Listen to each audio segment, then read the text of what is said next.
Ho, ho, ho! Welcome to the CinemATL Podcast. CinemATL Podcast is a weekly podcast that examines the world of entertainment through the lens of local Atlanta filmmakers. That would be us, your merry hosts. I am Michael D. Friedman, and that is... Bah, humbug. It's Martin Kelly.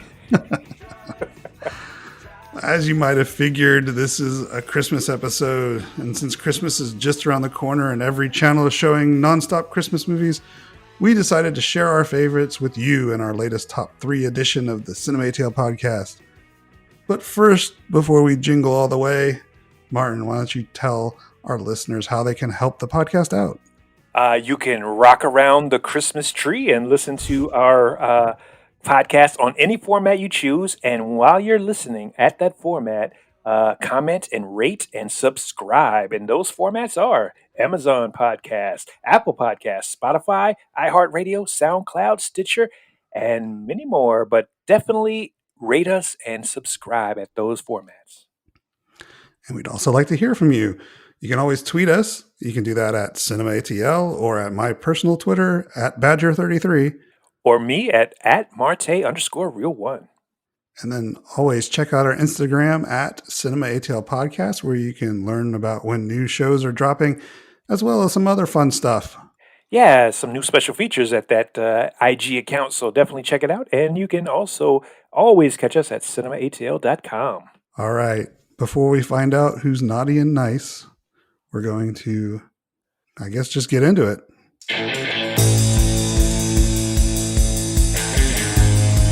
Yes, let's get into it. And who made the naughty list and the nice list this year?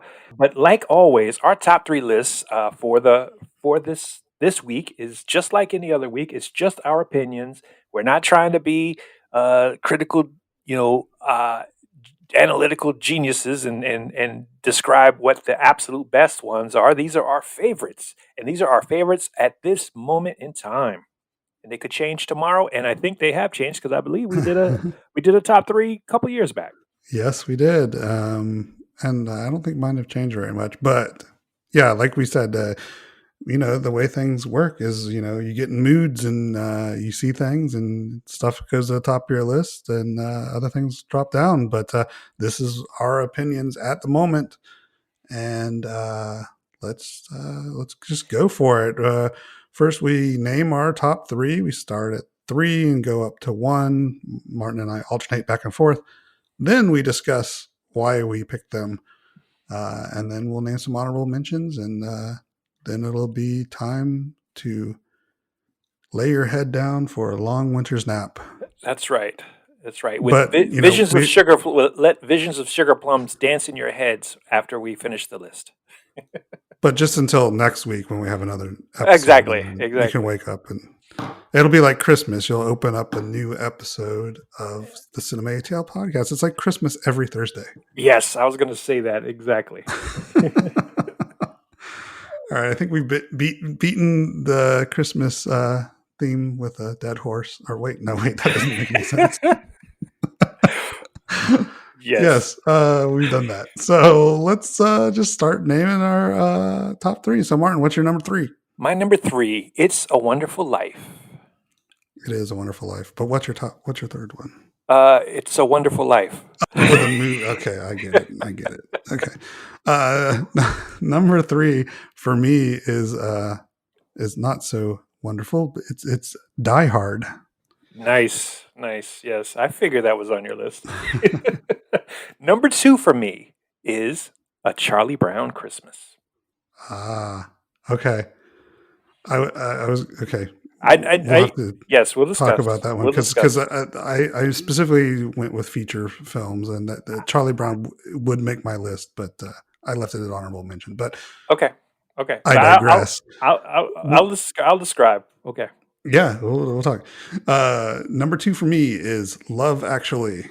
Nice. Okay. Awesome. Why that's awesome is because that is actually my number 1. Love Actually. Ooh, okay. And my number 1 is Elf. Elf. Oh, nice. Very cool. Alrighty. Good list. So let's talk a little bit about the technical issue you have with my number 2. I know I know that the spirit of this is that we name features ordinarily, but I just this year there's no way I could no way I could say not put this on my top three just because it probably should be my number one, honestly, because it's maybe my favorite Christmas entertainment there is. Just because Yes. it's so great, and I'm gonna go right into it. I mean, Charlie Brown. I'm a big fan of Charlie Brown and Snoopy, and and the Peanuts Gang, and all those specials that they had.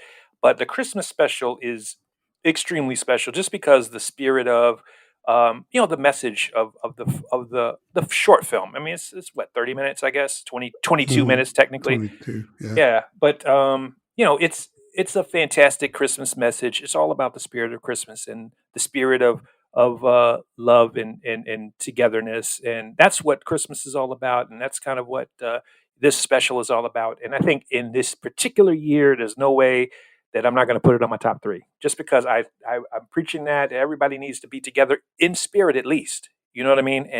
And be be kind to one another, and especially during the Christmas season. And so Charlie Brown Christmas has got to be on my list. Yeah, I mean, Charlie Brown Christmas.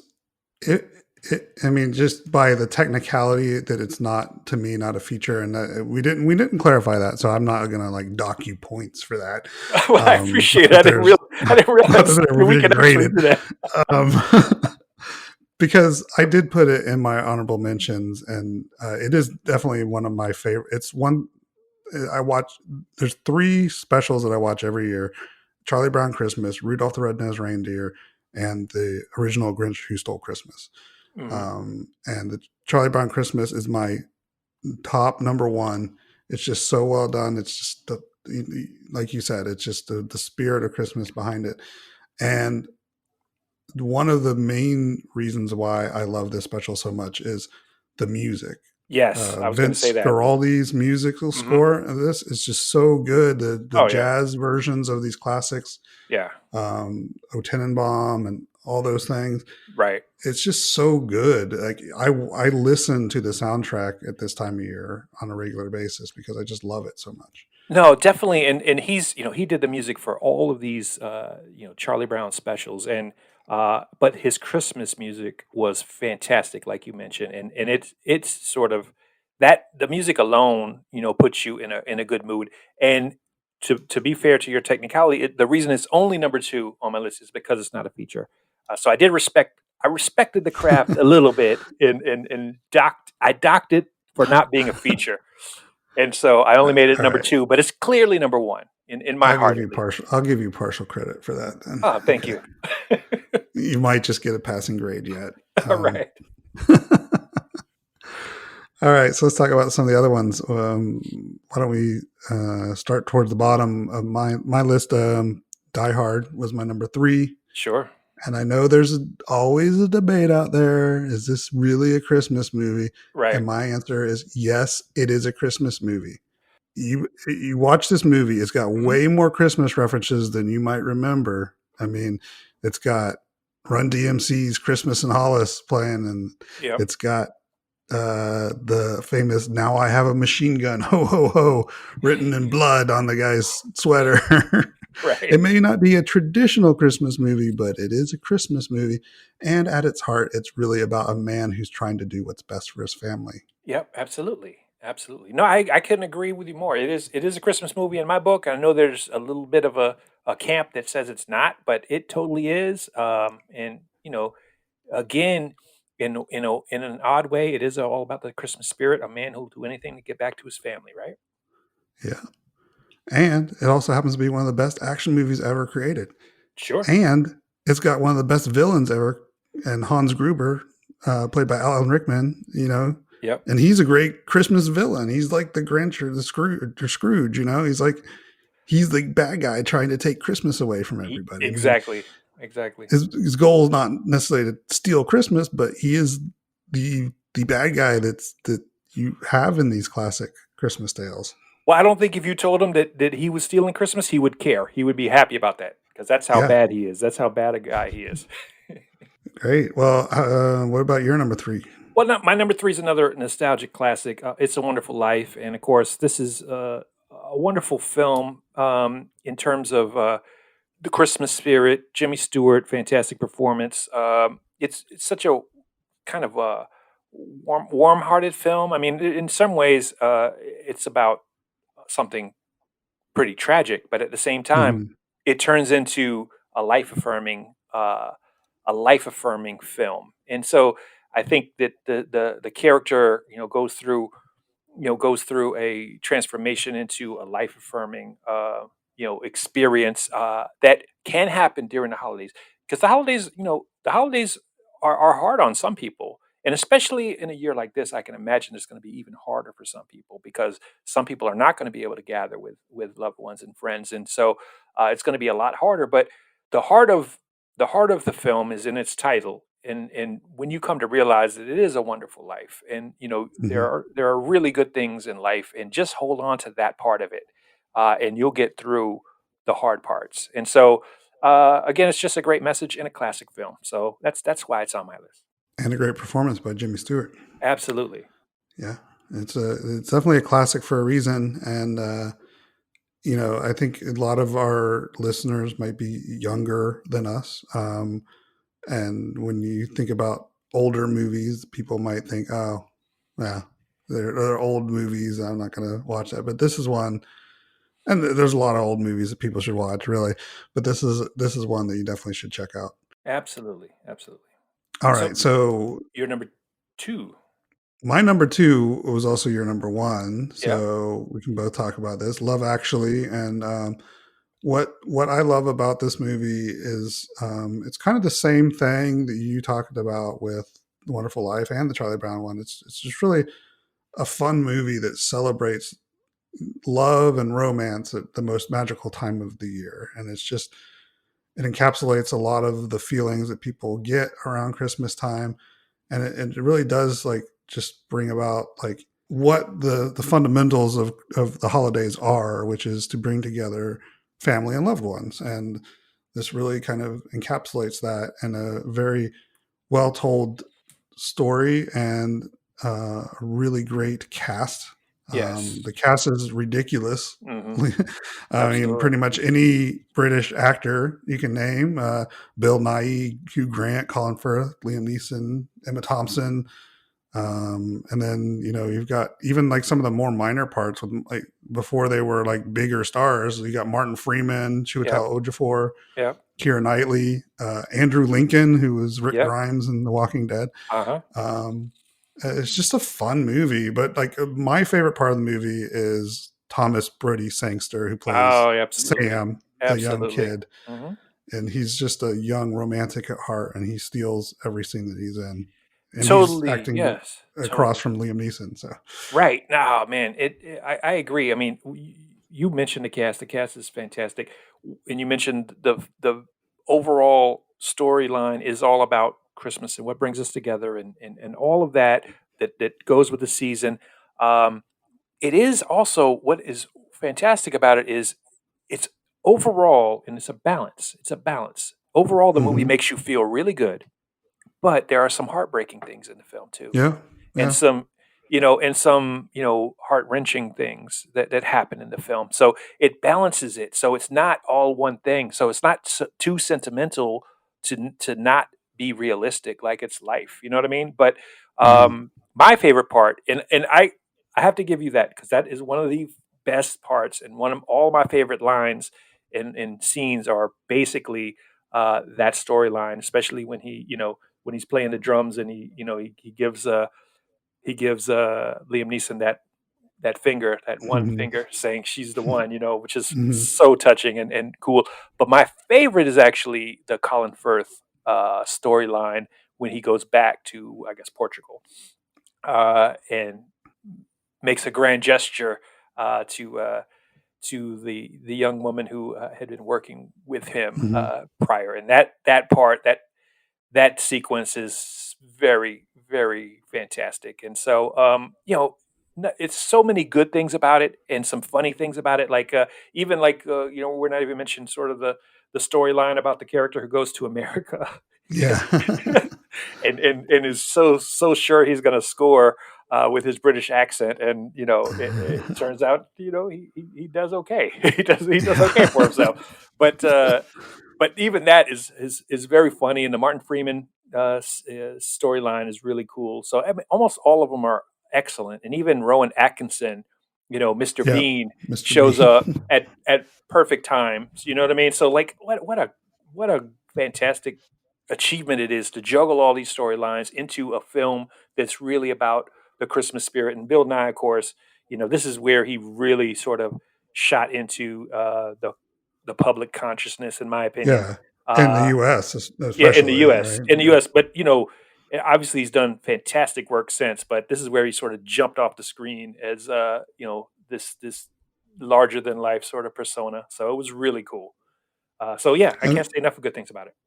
the funny thing about that is that Bill Nye's character is probably the farthest removed from everybody else in the Yes. these stories that are intersecting, and but he does kind of steal the show a little bit with his performance. He's really great in it. And then one other thing I wanted to add about Love Actually is one of my favorite parts of it is actually the narration Hmm. by Hmm. Hugh Grant Oh yeah, at the end of the movie. very good. Hmm. It just really wraps it up in a bow, and it just really that just leaves you with like all the feels, you know. No, totally, totally. And his storyline is great too. And I Mm, wish I remember that actress's name, because I really thought I would see a lot more of her, because she's yeah, fantastic as well in the film. And I'm blanking on her name, and I shouldn't be, but she was great. And his storyline was really great too. So like they're all, you know, everybody gives a wonderful performance in the film. And like I said, it's a balancing act, that not everything is shiny and bright in the film. It does have some heartbreak in the film, but overall, it's a good feeling that's given. And of course, that's the kind of film that you want to appreciate it at the holidays. and and like I said, with the narration that wraps up, it really does explain kind of that heartbreak and how even that Yes, can bring people together. You know, yes, absolutely, absolutely. And the using the real footage of people at the airports yeah. was really touching as well. So if you haven't seen it, people have probably seen this. Most people have probably seen it, I because would assume most people have it seen it, plays a but lot. yeah, if you But haven't, if you haven't, you I really should. mean, yeah. And I know that there's some people out there that want to say it's not a good movie, but they're wrong. Exactly. Um, The we'll we are usually respectful of other people's opinion, but not in this case. we will grade you on that one. All right, and I guess there's one last one to talk about, and that's my number one is Elf, Right. and apparently this is a lot of people's favorite films as well because it's always the top, you know, rented movie around this time of year. Most searches on it and everything like that. If you look at any kind of rankings, Hmm. but Hmm. Elf is just a fun movie. In fact, I watched it again right before we did this podcast, and what I love about it is just Will Ferrell's performance. This is to me this is his most hilarious role, better than Anchorman, better than his other stuff. He imbues the role with such childlike charm and uh, uh, just so naive as a character, and it's just so funny to see the way he interacts with people as this elf in the real world, and it's just hilarious. Um, and I also love Zoe Deschanel's in this as well. And this role made me a huge fan of hers. I remember her from like Almost Famous before that, but that was a minor role. This and she's just so charming in this, and just this is kind of where she got her personality as the dorky. The adorkable Right. Right. person Absolutely. personality that made her, a New Girl she was so good at. And this kind of like kicked off, to me, I think this kicked off her career. And then yeah, it's just a charming story about Christmas cheer and the spirit of Christmas and the childlike wonder, and the feel good story behind it. And Yeah. I that's all I would say about it, really. No, no. I mean, that's you captured it. It's a really cool movie. It didn't quite make my list, but I appreciate it. It's a very fun movie, and I agree with you about Will Ferrell's performance. He was perfect. he was perfect in this. Sometimes Will Ferrell can um, can go extremely broad and Yeah. get into a zone that's not quite as good as he is in this. And like you mentioned, he's vulnerable and childlike in the wonder of the real world as opposed to where he's from, is really captured in his performance. And yeah, fun. I mean, great movie. I agree. And just the way it's told is funny too. And like just John Favreau directed this, and this is one of his earlier films. Hmm. And now he's directing Marvel movies and Mandalorian and all that stuff. Right. But some of the stuff I loved about it, just like because the way they like portrayed the North Pole with like the animated Rudolph stuff in it, and just him interacting with these like stop motion characters is pretty funny. Yeah. And then Bob Newhart as Oh his yeah, yeah. adoptive dad is great in it, and it's just a fun movie. Nah, definitely, definitely. All right, Agreed. that's our top three. Let's talk about honorable mentions. I mentioned my three short specials that I love. What Hmm. else do you have on your honorable mention list? Well, I have Trading Places, Hmm. which is a comedy, and yeah, it takes place around Christmas, and has a little bit of a Christmas theme to it here and there, but just one of my sort of favorite movies as a kid. Hmm. Eddie Murphy and Dan Aykroyd and Jamie Lee Curtis. It's just a fun comedy, but does take place during Christmas and has some Christmas themes. So that's on my honorable mention list. I also have While You Were Sleeping, which is Hmm. probably the second movie that really catapulted Sandra Bullock into the superstar that she became. It does take place during the Christmas season as well, and it's I did very. not remember that it took place during Christmas. Oh yeah, yeah, It's been totally. a while since I've seen it, so yeah. Totally, and again, it's a cute, adorable film about a young woman who is alone during Christmas, and and through a series of crazy events, sort of finds her true love and finds her family, which is again another part of the Christmas theme, and so that's why I enjoy that film a lot, and probably one that you would appreciate is Nightmare Before Christmas, which which is. Um, Again, kind of a Halloween and Christmas movie, but Yeah, this is to yeah, me that's more of a Halloween movie. That's nah, why I love that movie, but to me it's more of a Halloween movie. It's a movie I watch at Halloween. I don't really watch it during Christmas time. right. But But at the same, it's got some Christmassy stuff to it, so yeah, it's I put it definitely on yeah. the honorable mention list as well. So those are mine. One of the ones that I added to my honorable list is a newer one. It's The Night Before, Yeah. Mhm. with Seth Rogen, Joseph Gordon-Levitt, and Anthony Mackie. It's a fairly recent movie, probably 2 or 3 years old now. Yep. But it's a fun movie. It's a fun comedy. I like the interaction with the three of them together. I think they do a good job.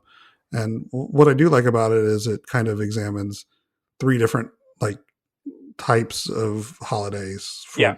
Yeah. the three different characters. Of course, Seth Rogen being Jewish, Hmm. and him dealing with his wife who's Christian, and it's kind of that part is like really hysterical to me, and just the wild events that they go on the night before Christmas, and it's a fun movie. It's not a great movie, but I enjoy it. No, no, it's fun. I agree. It's a fun movie for sure. Well, all right, so let's name our top three again. My top three Christmas movies are number three, Die Hard, number two, Love Actually, and number one, Elf. And my top three are number three, It's a Wonderful Life. Number two, really number one, A Charlie Brown Christmas. And number one, Love Actually. All right, that wraps up in a nice little bow another episode of the CinemATL Podcast. We appreciate you guys being here. Once again, I want to remind you to please share this podcast, gift it to other people, if you will. And regift it. Uh, Gift it and regift it and regift it and gift it. yes. and give us some feedback on what you feel about about our picks. Yep. And if you think we're crazy, let us know. If you think that Die Hard's not a Christmas movie, Make I your don't really case. want to hear it. I know. Convince me. Actually, I don't. I don't want to be convinced. You won't convince me. You can try, but you won't. Yeah. And then So just a reminder, even though this is our Christmas episode, we still have some more new episodes coming before Christmas actually hits. Absolutely. And just hope you stick with us throughout through the new year, and we'll see you back next week. Yeah, we're the gift that keeps on giving.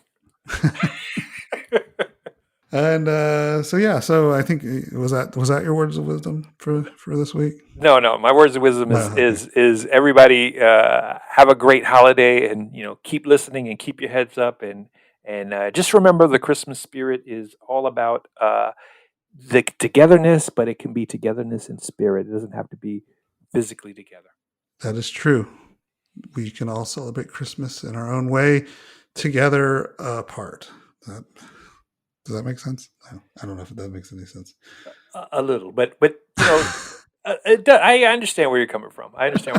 But again, it's all about just just keeping that spirit in your heart, and I know, and I'm serious about this.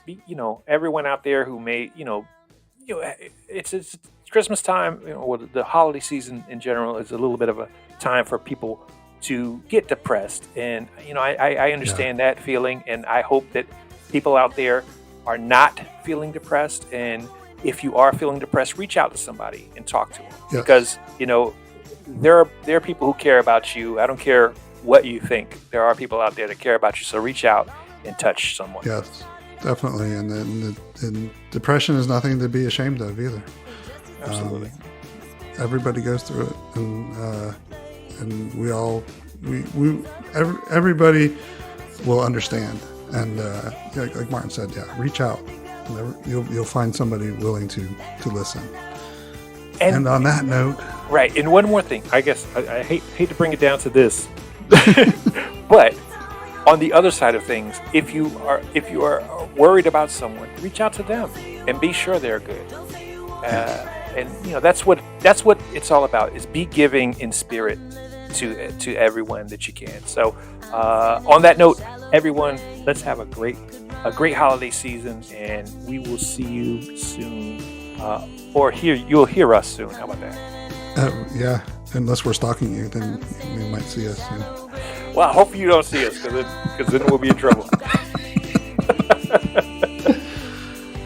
All right, everybody, have a Merry Christmas, and see you back next week. Thanks.